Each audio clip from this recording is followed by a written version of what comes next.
Do you ever feel uncomfortable and not very confident on camera? If so, you are not alone. And this video is actually the fourth in a mini-series that I've been doing on how to feel more comfortable and confident on camera. So if you want to check out the other videos, the link is in the description below. In this video, we're going to be looking at the reasons why we might not feel that comfortable and how we can address those.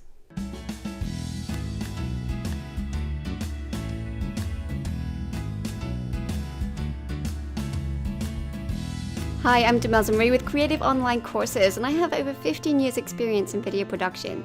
Now, if you want to improve your videos so that you can increase your watch time, professional credibility, and feel good about your production quality, then check out my free 30-minute masterclass where I'll give you 10 top tips that you can implement for your videos right away.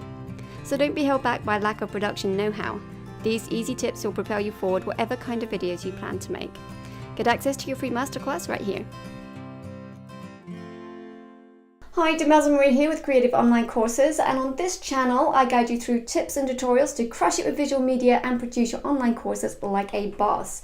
I also go behind the scenes with a vlog of what it's like to be a mom entrepreneur, so if you're new here, please consider subscribing. I think sometimes we can feel a little bit silly or awkward when we're on camera, and I think that's because I don't think we're used to how we look and sound, because how we sound in our heads and how we look in the mirror isn't actually how everybody else sees us.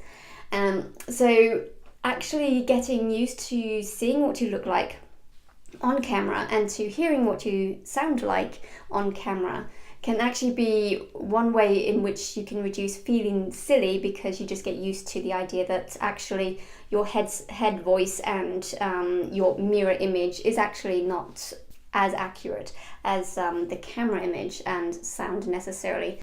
Now, I think it's easy to forget that everything takes practice. Think about the skills that you have, the things that you might want to teach to other people. All these things take practice for you to learn and to get skilled at. And I think it's easy to forget that actually being on camera is a skill in itself. And it's not something that most people can just sit down and talk to a camera and feel comfortable doing so.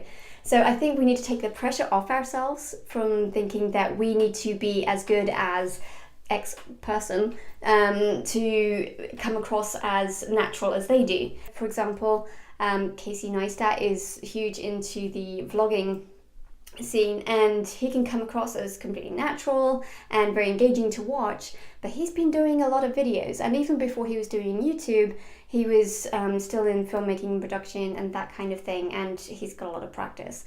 So look at a lot of other YouTubers, they would direct you probably to their first videos to show you that they weren't as good then as they are now. And I think there's a quote that one of my mentors often says, is that we shouldn't compare our beginnings to somebody else's middle.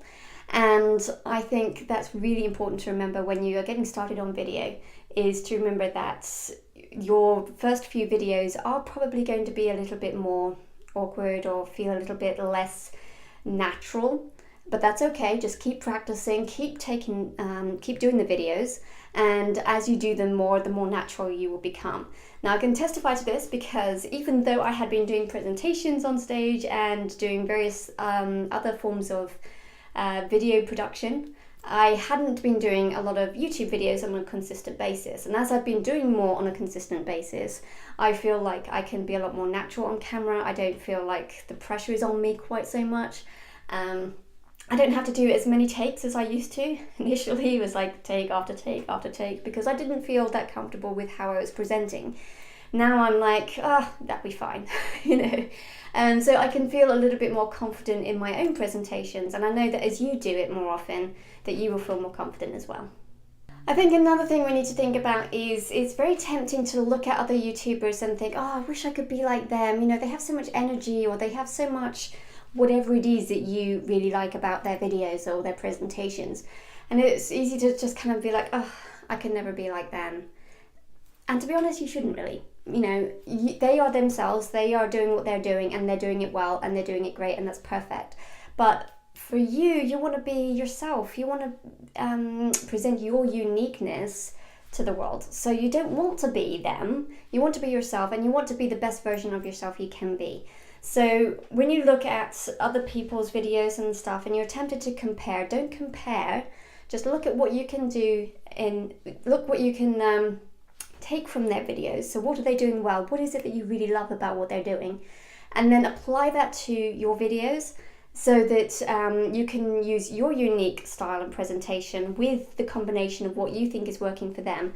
Combine it together and you will have a really winning combination for presenting your videos in the way that is unique to you, but with a winning style and presentation that you know is working for other people.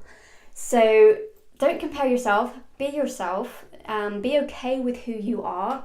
That is something only you can bring to the world. That's what's unique about you. Even if there's hundreds of other videos on the same subject that you want to teach on, that doesn't matter, because you are the only one who is going to teach it the way that you can teach it, and that's not something anyone else can do. So get out there, do that video that you're thinking about, teach those subjects that you're wanting to teach, and don't let your comparison with others stop you from doing so. Okay, so that pretty much wraps up this video series. If you haven't seen the other videos, the first video was about preparing before you film on camera, things that you can do to start feeling comfortable with the idea of being on camera. The second video was literally right before you film, how to get ready and geared up to actually do the recording. The third video was things you can do while you're actually recording, which can make it a little bit easier for you. And I encourage you to go and watch those videos. The links for those are in the description below, so check those out. And I encourage you just to keep going with your dream of doing YouTube videos if that's what you're wanting to do. And don't give up. Just like I said, the big thing really is practice. I mean, all these other tips and things, they help, but ultimately it's the practice that's going to make the biggest difference. So I encourage you to keep going with your video production goals, and I look forward to seeing some of your videos. And please let me know in the description below what it is that is your biggest hang up when it comes to videos. What was your biggest fear? Was it how you feel on you look on camera? Is it feeling silly, awkward? Is it the production side of things? Maybe it's the tech that intimidates you. Let me know what it is in the description below. I'd be interested to know what that is. And if you've watched this whole series, let me know what has been the most helpful tips for you as well. And if you have any other questions, please let me know and I can address those in future videos. And if you're interested in more tips and tricks on visual media or building your own courses, or what it's like behind the scenes of anyone building a business, then please hit the subscribe button and you can check out some more videos right here. And if you like this video, please hit the like button and we will talk soon.